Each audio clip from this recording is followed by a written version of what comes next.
proibida muito mais pelo preconceito e pela superstição do que por seus males reais. A maconha nesse país, já é provado cientificamente, é uma droga pesada.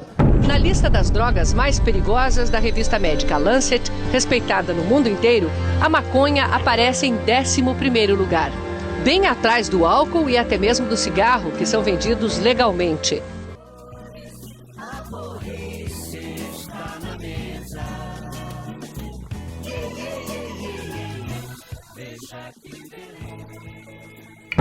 Quem trata de pessoas que têm problemas decorrentes de drogas deveriam ter essa consciência de que ao sofrimento dessas pessoas se soma o sofrimento da marginalização, se soma o sofrimento da identificação de uma conduta criminosa, de uma conduta proibida.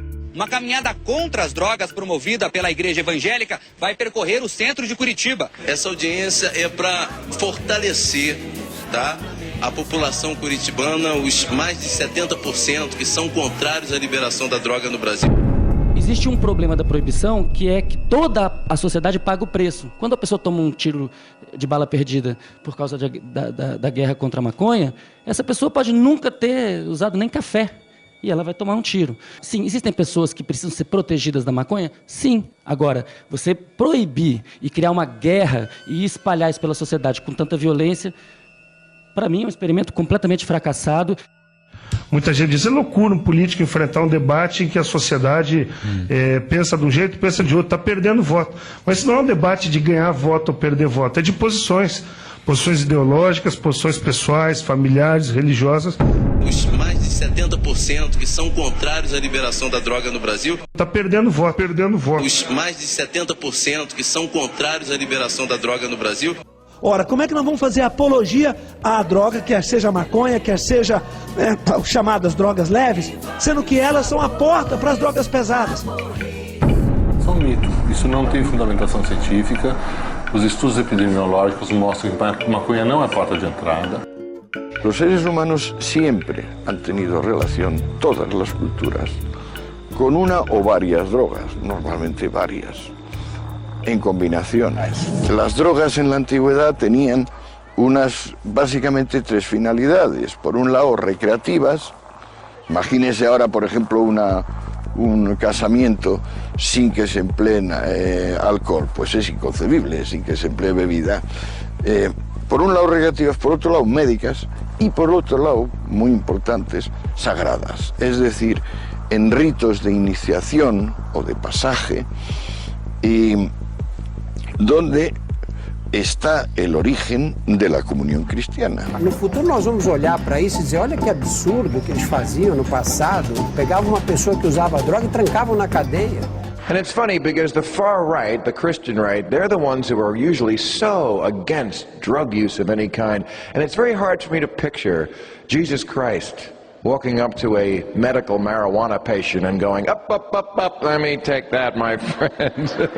That's a slippery slope right there. I'm sorry, that's a very bad message to kids. Now, good luck with your bone marrow cancer.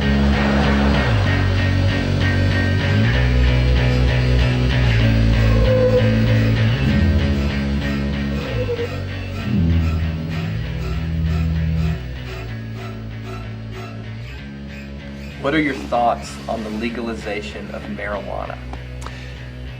I'm glad you asked that question because I've got thoughts on it, and I wouldn't have any thoughts on it. I mean, I'd probably have different thoughts on it if I hadn't had a lunch with a dad whose son, I know this dad really well. Okay, I've known him for, and he's probably gonna watch this, so he'll know who I'm talking about. Has a son who has an injury. Try to be careful not to say it so that people can identify him. He had an injury, and he found, after years of therapy, that the slightest incremental dosage of marijuana that had nothing to do with getting high gave him relief. And it was the only thing that gave him relief in the injured part of his body. This guy was as far from an addict or wanting to be an addict or be high on marijuana as imaginable. So that lunch really opened me to the possible medicinal functions of this. And so I think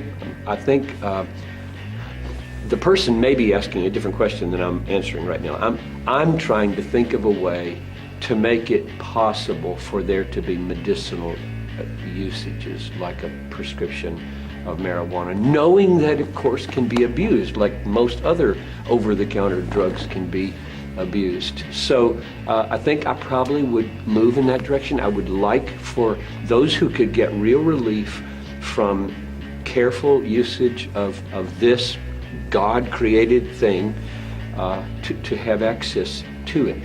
If you're asking the question, what about the legalization of marijuana, period, so that tons of it can go anywhere, anytime, and as many 13-year-olds can have it as you want so that they can get strung out on the drug, then I would say we don't do that with alcohol. Right? We don't do it with beer. We don't let 16-year-olds just go into a bar and get whatever they want. So I would guess that as a society we would see that we love our children and we want to be careful, and so I don't know exactly the extent of those restraints, but in principle a society would probably want to put restraints on a drug that could not only addict people terribly but damage them in their minds long term. So I hope that's kind of a balanced answer.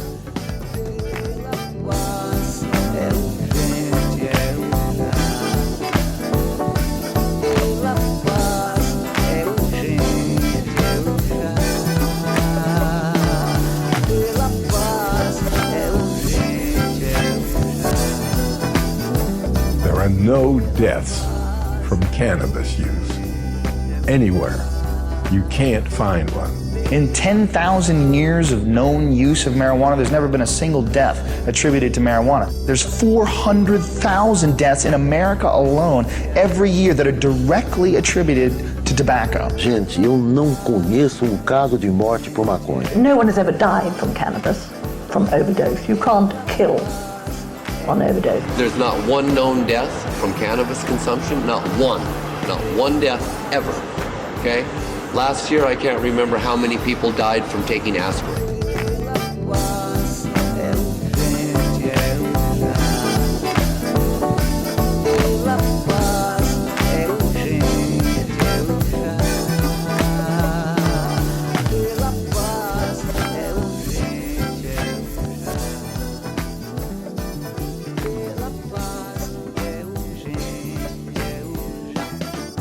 Puxa.